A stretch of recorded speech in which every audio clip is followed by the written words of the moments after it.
Hey, it's the Scotch Test Dummies, and I'm looking dapper. You are a dapper fellow. Kind of. This is for Herman. Herman, love you, brother. Herman, by the way, is in Canada, and we Yes. have a Canadian, or some bill is a Canadian rye. Coincidence? I don't think Masterson's. so. Yes. So, is our audio on? Yes. Beautiful. Just figured I would check. Tell us more, because this whole Masterson thing has a gambler, buffalo hunter, army scout. I wouldn't think this is from Canada. It is distilled in Canada, Yeah. brought into the States and bottled. Is it like actually on from a donkey? Yes, mule, train, Mule air. pack. It gets dropped in by parachute. That's why they don't claim it. Now, this is quite the packaging, by the way, in the offset window. I know. When I was buying it, I thought I had a regular circular bottle. Yeah, so did I. Over on this, and there was some filler space in the box on the Yeah, side. you handed but me this, and I was wasn't like, it. why would that be offset? It's a very odd shaped bottle with the labeling off to one side. Anyway, Masterson's 10-year-old straight rye whiskey. Boom. Batch number 3. Actually, from looking online, there's 3 Canadian ryes that are being distilled in Canada, brought into the States and bottled. Masterson's is one, WhistlePig is one, and what was the other one? Jefferson's. All distilled in Canada, brought into the States and bottled. So, Now, the reason I threw this jacket on was because, a couple weeks ago, I think I was even wearing this t-shirt, which is why I put it on. You had on a very nice dress shirt that even had good texture. I had come from, yes, a Christmas Right. party. Now, some don't know, but like our largest viewership is that, 25 to 34-year-olds. You looked that up. Is that our largest? It is. It's like 35% of our viewers are from that. So, Herman had mentioned that instead of us dressing like Sheldon, that we dress more like you. Right. So I'm actually Halfway there. yeah, and the hat. I reverted back to the old ways, You did. to the t-shirt. But I think I like our shirts. First of all, I think they're a regular dress shirt. Maybe if you wore a bow tie, that would be interesting. I think Do you own a bow tie? I do not own a bow tie. But I think we should get like polos with our logo on them and wear those when we shoot. Oh, be boring. It'd be the same. Oh, there's the polo shirt. Yeah, I'm sure people would go, these guys are boring. They got the same shirt. How every many time." people comment on a shirt? Sometimes we I don't get think comments. that's gonna kill it. People would go, I'm not watching them. They got the same shirt I'm on. not saying they wouldn't watch. I'm just saying it would be a lessening of what we are.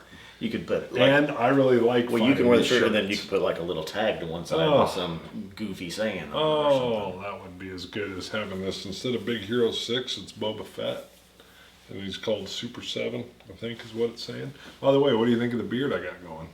It's rough. Yeah. I haven't seen you with that for a while. You know. haven't let it go. It's like a week and a half growth. I'm gonna wait to add water. I like it. Yeah, we've tasted this before. And now I will say, I came in a little biased with the packaging. I didn't expect much. I like my ryes. They're usually spicy. I've got to be in the mood. The nose is rich. Just real quick, I think Yeah. it's 46%, 45% alcohol.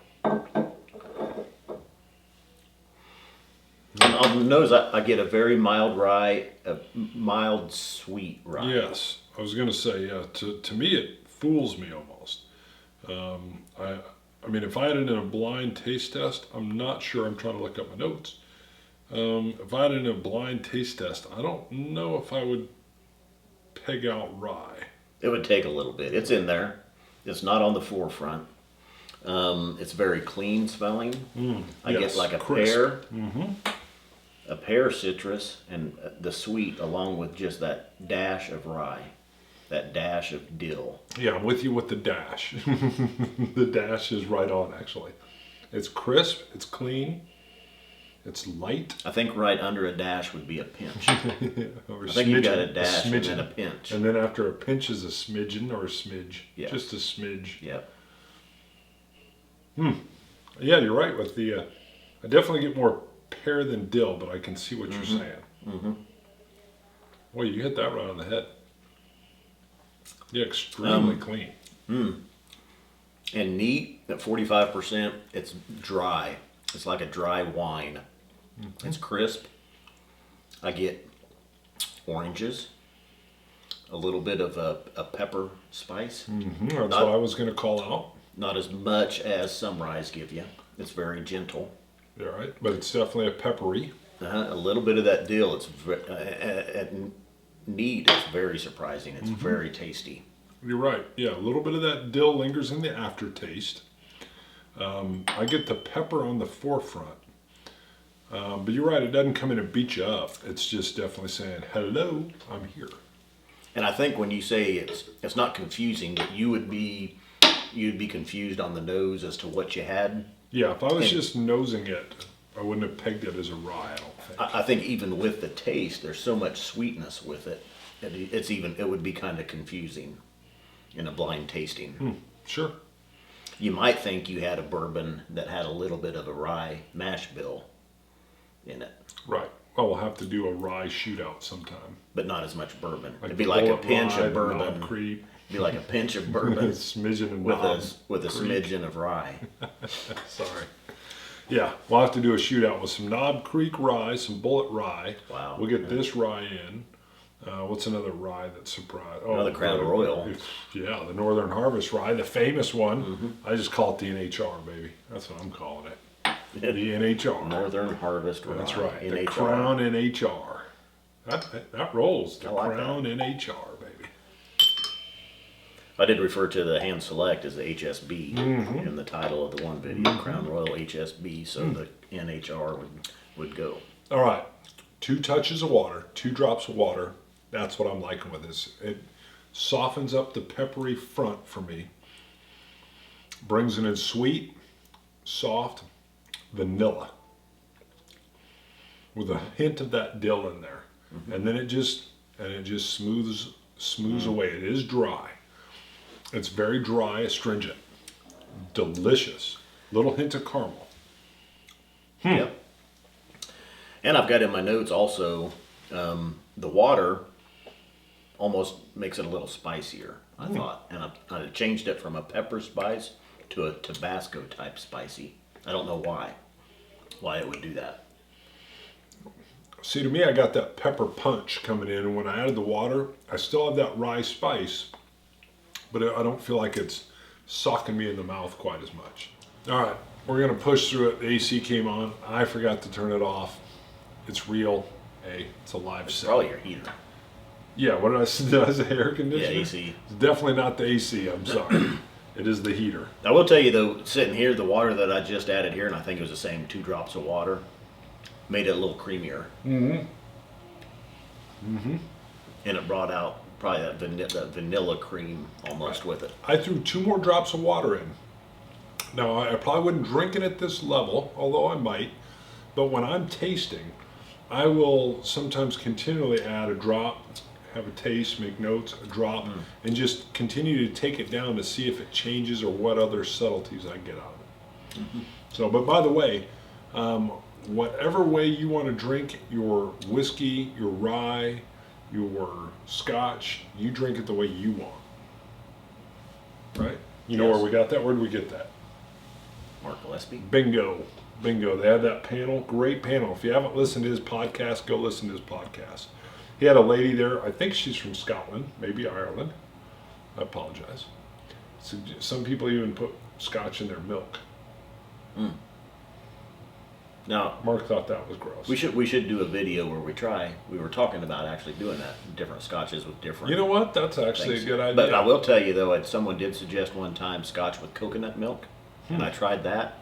It was pretty good. Really? Someone, I've heard in the Asian market, green tea. Kind of interesting. Yeah. So I'll re-listen to that, and we'll write it down, and the trail will be milk. And we'll actually try the milk. What whiskey, what scotch we do that with? I used it Teachers? with Or a smoky. Ugh. you don't think Lafroig with milk? Somebody's just threw something at the TV screen, their monitor. All right, we better wrap up. So I'll let you get your score up there. That's the same one as last time. Yeah. Ow. Give it a 92. Wow. That's a little overdone, don't you think? A little high? No. You don't think I so? don't think so. 88. I mean, it's really solid. I like it. Yeah, 87. Okay, 88. 88's fine. I think your 92 might have scared me from an 87 to an 88. I didn't put the score on my notes. It's good though. I mean, it surprised me. Like I said, the packaging's a little weird. The bottle's nice. I know they don't really say it's from Canada, which is a little weird. I wish they said, "Hey, this is Canadian." Yeah, That's take pride. yeah, it's brought, Well, unless brought down I mean, and it's, bottled in I America. think it's the Americans probably don't want Right. to say That they love Canadian whiskey, the Californians like the don't wanna- NHR. Yeah, All right. Yeah, from I don't know. Sonoma, California. Sonoma, Come on, just California. own it, baby. That's Sourced own it. it from That's right. Canada. At least put it on the back of the bottle. Yep. But that's all I'm saying. I'll tell you though, it's like the Crown Royal rye in that the rye isn't real strong in it. Yeah. It's a good it blends with the sweetness Mm-hmm. and that cream flavor as well. So, and actually now that we say that, we were also getting that cream, Mm-hmm. vanilla cream a little bit with the Johnny Walker rye cask finish. True. That was a very good So, point. All yeah. right, cool. Scotch it, you Scotch gods. Cilantro. Dummies. Dummies.